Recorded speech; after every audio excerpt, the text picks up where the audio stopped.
Welcome to SPRT family kitchen. ఈరోజు మనం చేసుకుని పోయే రెసిపీ పేరు వచ్చి క్యారెట్ వెల్లుల్లి కారం. ఇది చాలా బాగుంటుంది. ఈ వెల్లుల్లిపాయల కారంతో ఒకసారి తయారు చేసి చూడండి, ఎంతో అద్భుతంగా ఉంటుంది. ఈ వర్షాకాలంలో వేడివేడి అన్నంలో కానీ, పుల్కాల్లో కానీ, చపాతీలో కానీ అద్దిరిపోతుంది. అలాగే ముందుగా మన ఛానల్ చూస్తున్నవారు ఎవరైనా ఉంటే మన ఛానల్ లైక్ చేయండి, అలాగే సబ్స్క్రైబ్ చేయండి. ముందుగా మిక్సీ జార్ తీసుకొని దాంట్లో కొద్దిగా వెల్లుల్లిపాయలు, అలాగే జీలకర్ర, ఇంకా సాల్టు, అదిగే కొద్దిగా కారం కూడా రుచికి సరిపడగా యాడ్ చేసుకోండి. మీరు కొద్దిగా స్పైసీనెస్ ఎక్కువగా కావాలనుకునే వాళ్ళు 2-3 ఎండుమిరపకాయలు కూడా వేసుకొని మిక్సీ పట్టుకొని అది మొత్తం పేస్ట్ చేసుకోవచ్చు. చివరిగా కొద్దిగా ధనియాలు కూడా వేయండి, వేస్తే కొద్దిగా బాగుంటుంది టేస్టు.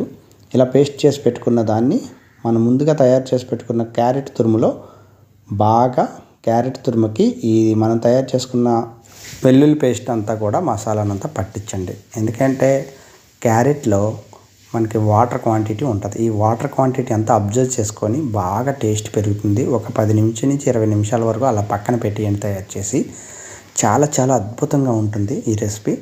నెక్స్ట్ స్టెప్లో మనం స్టవ్ వెలిగించేసి స్టవ్ మీద కడాయి పెట్టుకొని కడాయిలో కొద్దిగా ఆయిల్ వేసుకొని ఈ ఆయిల్లో మనం తాలింపు దినుసులు అంటే పచ్చిశనగపప్పు, అలాగే మినపప్పు, కరివేపాకు, ఎండుమిరపకాయలు, ఇంకా జీలకర్ర, ఇంకా మనకు కావాలంటే ఆవాలు కూడా ఇవన్నీ వేసుకోవచ్చు. మేము ఆవాలు స్కిప్ చేస్తాము, పిల్లలు ఆవాలు తినరు, దాని గురించి ఇవన్నీ కూడా వేసేసి కొద్దిగా వేడయిన తర్వాత బాగా కొంచెం వేడెక్కిన తర్వాత మనం ముందుగా తయారు చేసి పెట్టుకున్న ఈ తురుము అంతా కూడా ఇందులో వేసి బాగా ఫ్రై చేయడమే. అంతేనండి.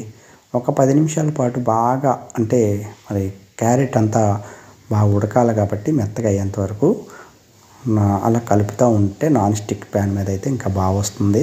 అలా కలుపుతూ ఉండి చివరిలో కొద్దిగా పసుపు వేసి మళ్ళీ ఒక 2-3 నిమిషాలు ఫ్రై చేసేస్తే తయారైపోయిందండి. అంతేనండి, చాలా ఈజీ అండి. ఇది ఓన్లీ రైస్లోకే కాదు, చపాతీలోకి, పుల్కాలోకి, ఇంకా వేడివేడి అన్నంలోకి అయితే అదిరిపోతుంది.